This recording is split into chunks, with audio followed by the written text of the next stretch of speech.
Muy buenos días, queridos hermanos. ¿Cómo están en esta mañana hermosa? Que la bendición sea para cada uno de nosotros y que el Creador nos acompañe en cada momento y nos traiga la paz para cada uno de nosotros. Esta mañana estoy con las Sagradas Escrituras. Estoy en el libro de Génesis y qué maravilloso es revisar este capítulo, el principio, ¿no? Es interesante cómo todas las Sagradas Escrituras nos hablan muy poco sobre la creación o sobre el principio de cómo se generó toda esta existencia. Mayormente todas las escrituras nos hablan de las profecías y nos hablan de la ley, nos hablan de poder meditar cada uno de nosotros para alcanzar el camino, para alcanzar la salvación. Pero las Sagradas Escrituras solamente nos dan prácticamente un capítulo del libro de Génesis o hasta el segundo capítulo sobre lo que es la creación, sobre lo que es la existencia, y muy poco se habla en realidad sobre esto. Y lamentablemente a veces nosotros nos escapamos a la ciencia para poder contestar las preguntas sobre la existencia, y a veces caemos muchas veces incluso en la falta de fe, ¿no? Cuando la Biblia contesta y comprueba cada parte de la ciencia, ¿no?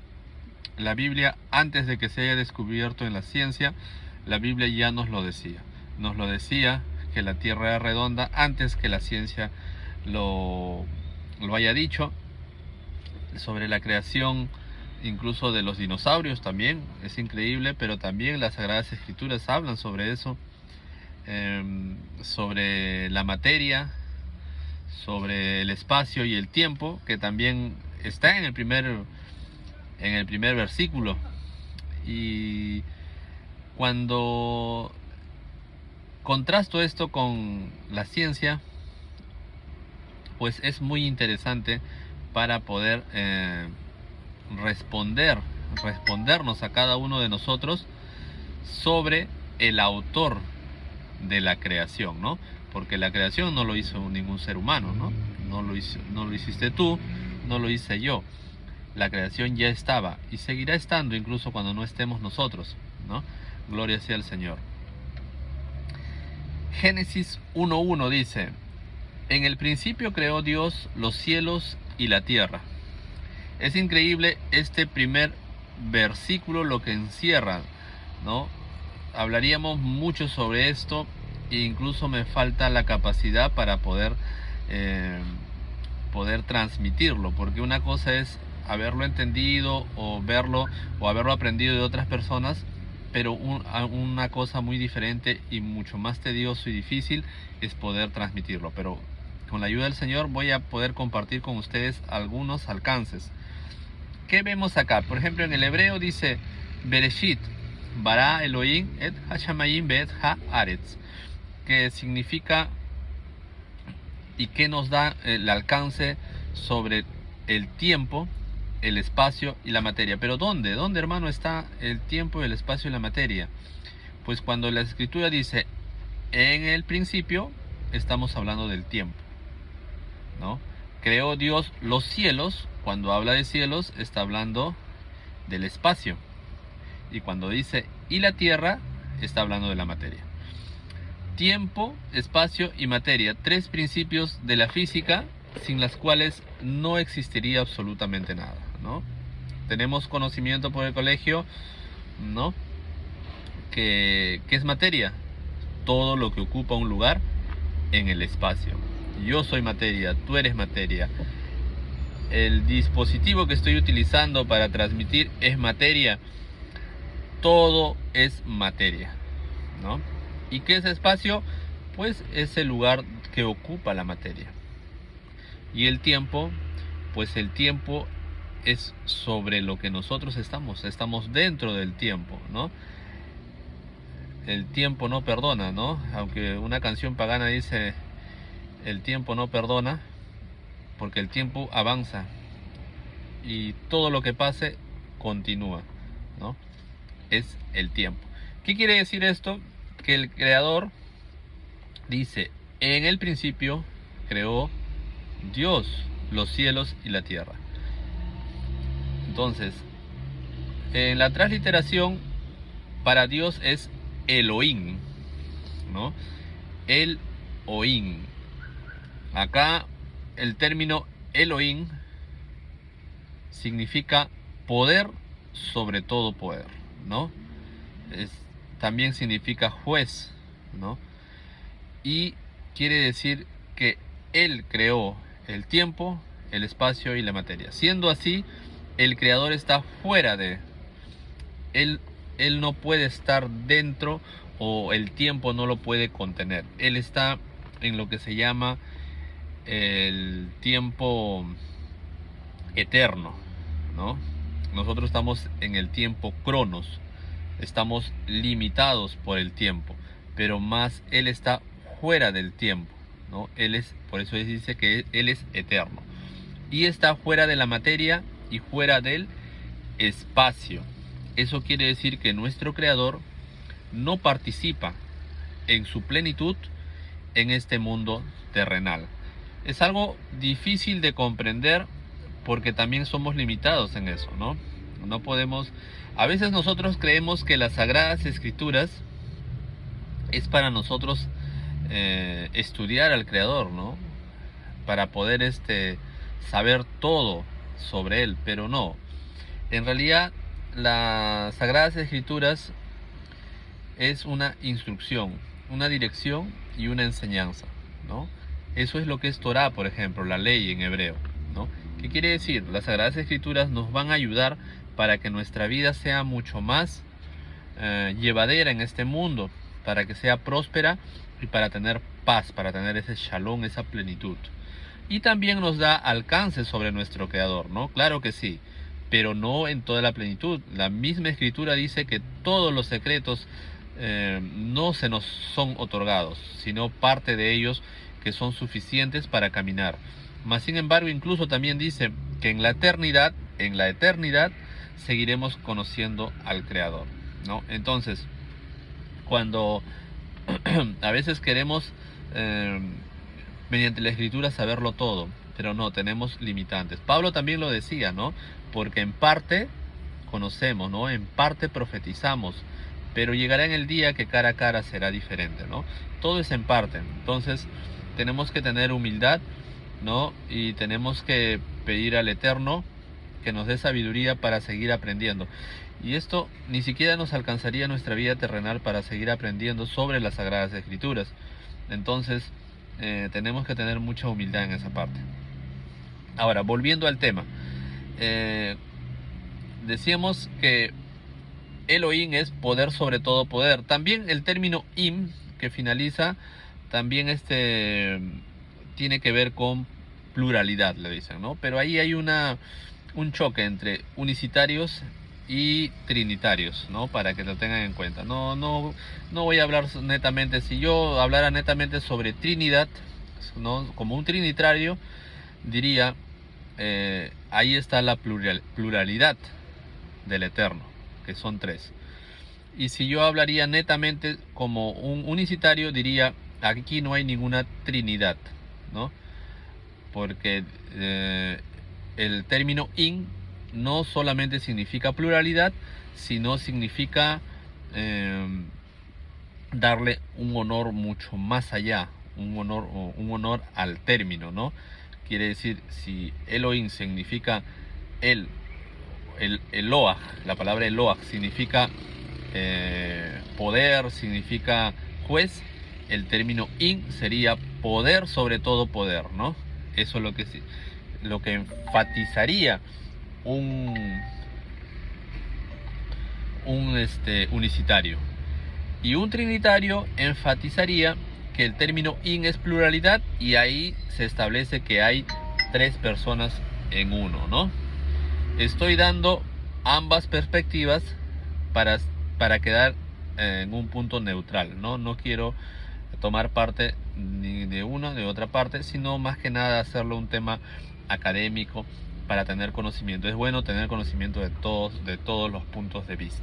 Ahora, en el principio, en hebreo es en principio, Bereshit, ¿no? Ahora, es interesante también esta parte. Los judíos conocen muy bien el hebreo. Comentan que Bereshit, ¿no? Por B, el término B es en, y Reshit es primicia, principal, primogénito, primogenitura también se diría. Entonces es interesante que las escrituras hayan utilizado Reshit cuando hay muchas palabras para poder utilizar para decir en principio. Eso quiere decir que no debemos tomarlo de forma literal cuando leemos en el principio. No es lo que quiere decir la escritura. Más bien lo que quiere decir es en principal o en la cabeza, ¿no? Reshit significa cabeza, primicia, o sea, lo mejor de algo. Podemos entenderlo así. El Creador dio de sí mismo, dio lo mejor de sí mismo para hacer esta creación. No está diciendo que aquí es el inicio de todo, porque nosotros también sabemos por las escrituras que quién es el alfa y el omega, principio y fin, el eterno, ¿no?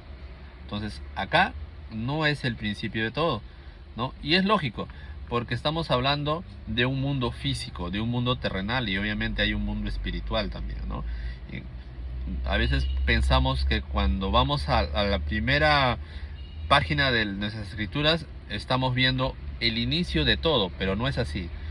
Nomás es el inicio del mundo tangible en el que vivimos, y eso no es el principio, porque el principio y el fin es el eterno, ¿no?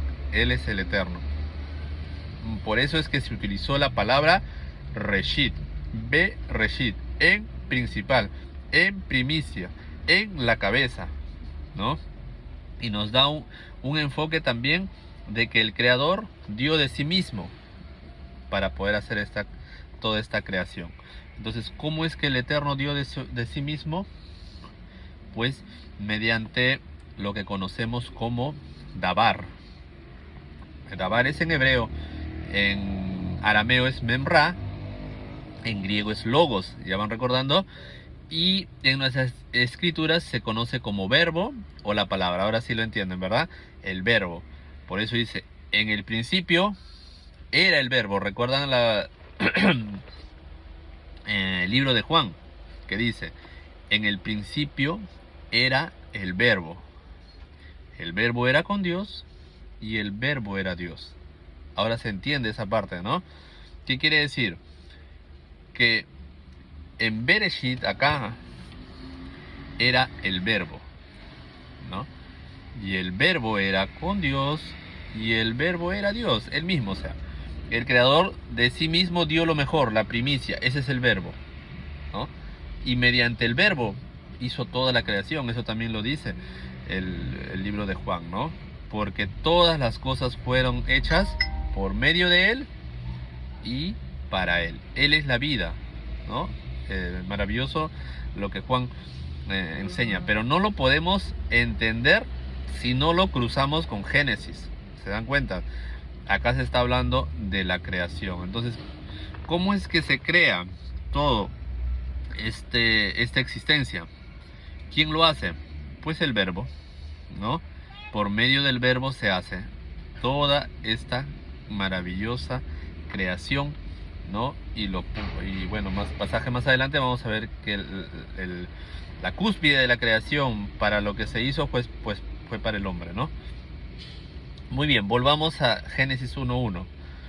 Dice, entonces, en el principio entendemos que es en el principal, en la cabeza, en el primogénito, en el verbo, en Reshit. Ahora, creó. Esta palabra creó encierra mucho significado. Nosotros podemos pensar que es simplemente crear. A veces nosotros pensamos que el humano, que el ser humano, que el hombre crea en realidad.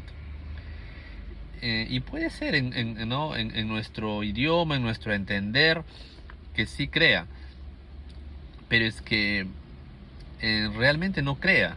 Y esto tiene mucha relación con un término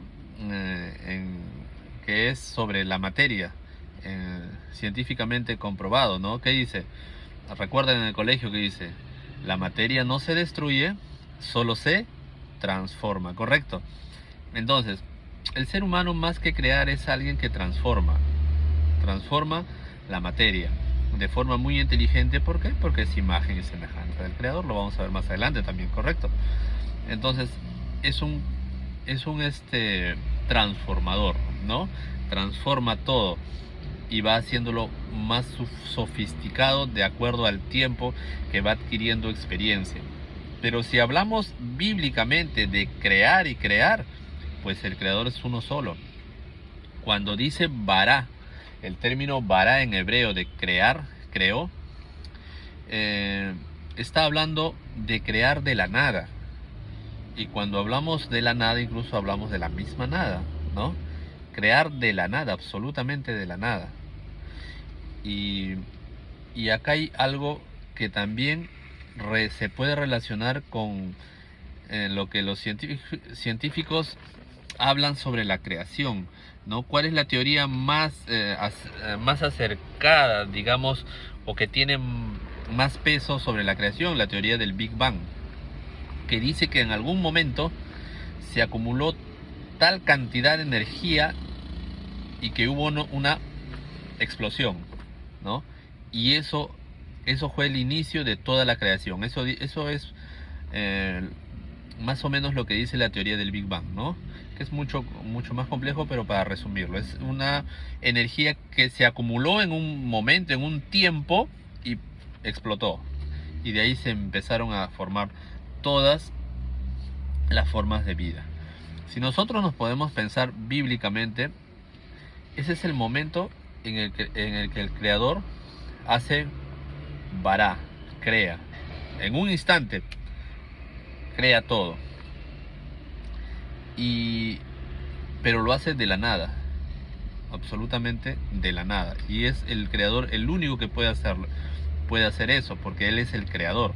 Por eso que la ciencia no puede restaurar esto, porque ellos dicen que se creó de la nada, y es que la nada no puede crear, y por eso que no pueden restaurar eso. Pero es que ellos no aceptan la Biblia, y no se les puede culpar, porque la ciencia es limitada, ¿no? Ellos no están para alcanzar algo que no se puede entender, porque nosotros como seres humanos somos limitados, ¿no? Entonces ellos tratan de generar teorías, ¿no?, que son muy útiles para nuestra vida diaria, pero no es hasta donde tiene cierto alcance, ¿no? Ahora, crea él de la nada, crea el tiempo, el espacio y la materia, ¿no? Podemos decir que es una explosión, en un instante, ¿no? Crea. Ahora, acá hay algo muy interesante. Cuando el creador crea, la palabra que se utiliza para crear es bará. Y en todo el capítulo 1, ¿no?, que se determina por 6 días la creación, no se va a utilizar la palabra bará en todo momento. ¿Por qué? Porque el creador crea, y de lo que crea, ordena. Es como cuando... Un ejemplo, voy a hacer un ejemplo.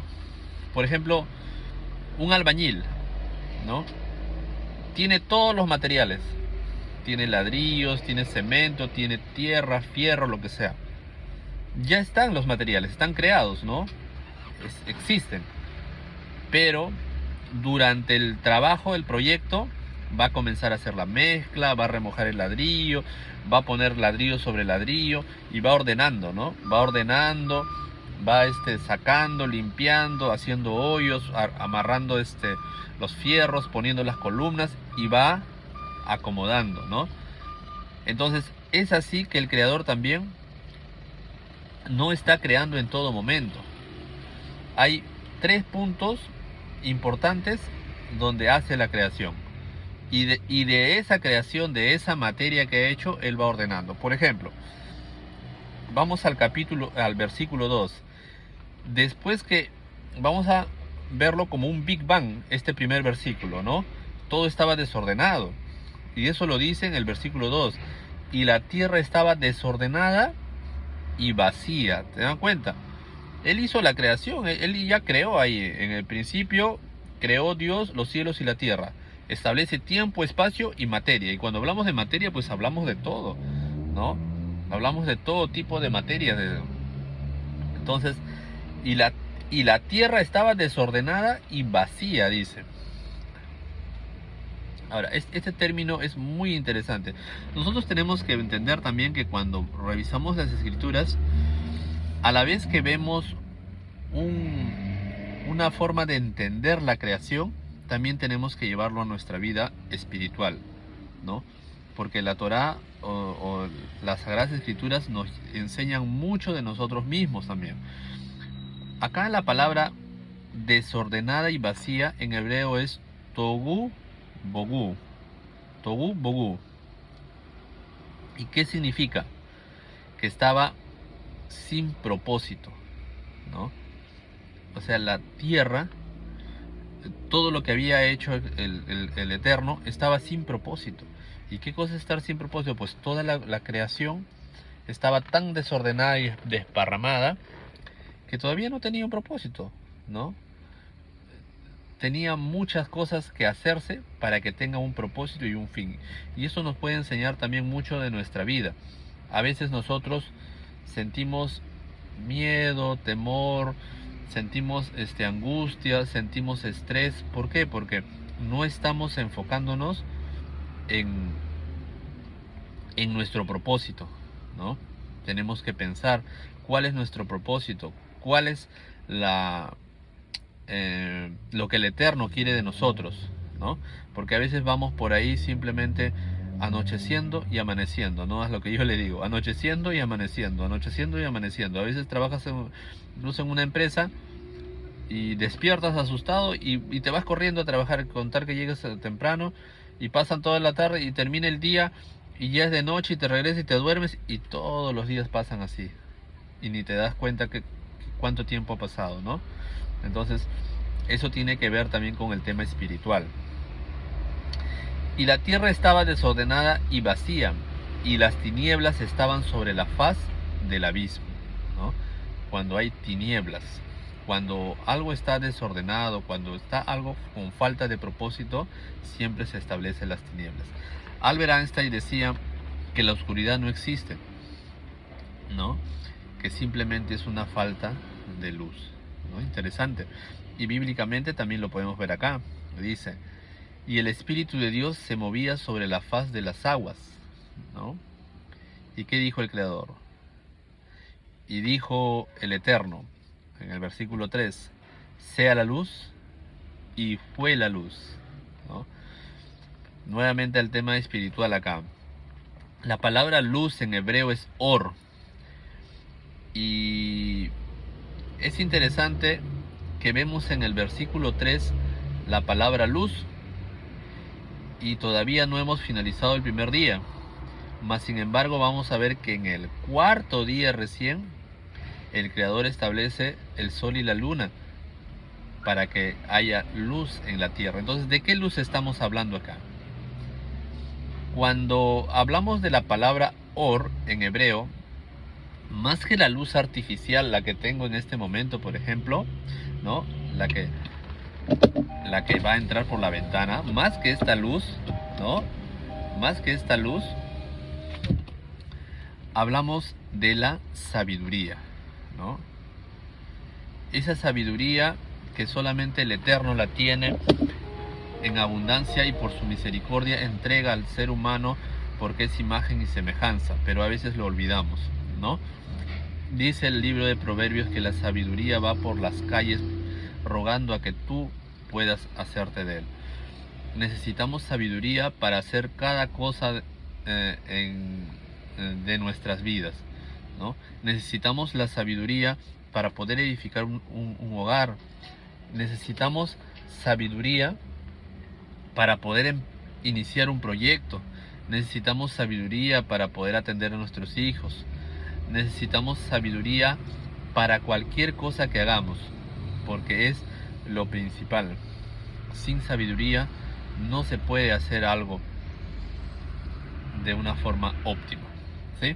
Entonces, cuando el Creador dice sea la luz y fue la luz, es que se van las tinieblas, ¿no? Y eso es lo que a veces nos falta sabiduría. Hace un momento hablamos de que la tierra estaba desordenada y vacía, o sea, estaba sin propósito. Y qué coincidencia que las tinieblas estaban sobre la faz, pero ahí estaba el Espíritu de Dios, ¿no? Trayendo esa luz, esa sabiduría para poner un propósito. Y dice en el versículo 4, y vio el Eterno que la luz era buena, y separó Elohim la luz de las tinieblas. Interesante, ¿no? Esto también tiene que ver, para hermanos que hemos estudiado el santuario, y los que no, también les comento.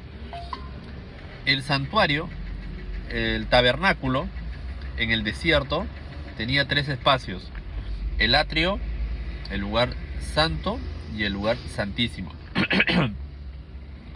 Y cada parte estaba cerrada, ¿no? Estaba hecho de tal forma que no traspasaba la luz. En el atrio donde se hacía el sacrificio estaba el lavacro, donde se hacían los sacrificios. Obviamente era abierto, pero en el lugar santísimo estaba cerrado herméticamente, ¿no? Lo habían construido de tal forma que siempre estaba cerrado. Y en el lugar santísimo también tenía también cerrado herméticamente. ¿Y cuál era la luz? ¿No? La única forma de iluminación ahí era el candelabro, ¿no? El candelabro. Y es interesante que el Creador haya pedido que sea iluminado con aceite, el aceite de los olivos, ¿no? De olivos.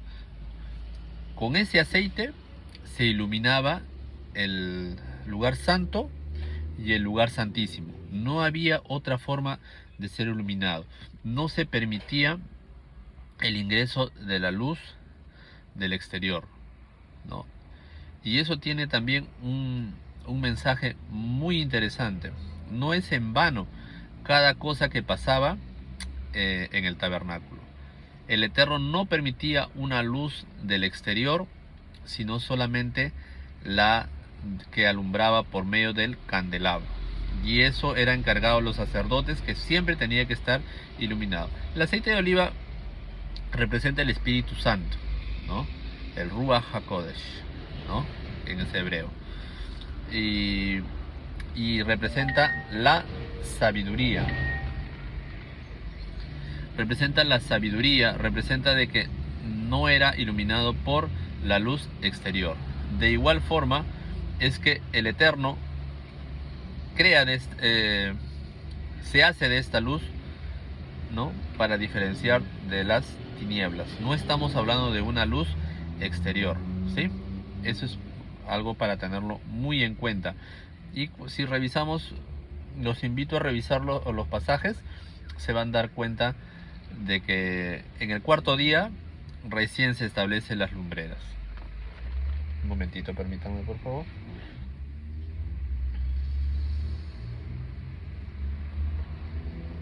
Muy bien. Entonces, continuemos. Versículo 4 dice: y vio Elohim que la luz era buena, y separó la luz de las tinieblas. Y llamó Elohim a la luz día, y a las tinieblas llamó noche. Y fue la tarde y la mañana un día. Recién estamos en el primer día, ¿no? Es interesante, se analiza muchas veces las Sagradas Escrituras. A veces hay enseñanzas o teorías de que estos días no eran literal, ¿no? Día 1, día 2, día 3 no eran literales, ¿no? Sino eran espacios no necesariamente de 24 horas que pasaba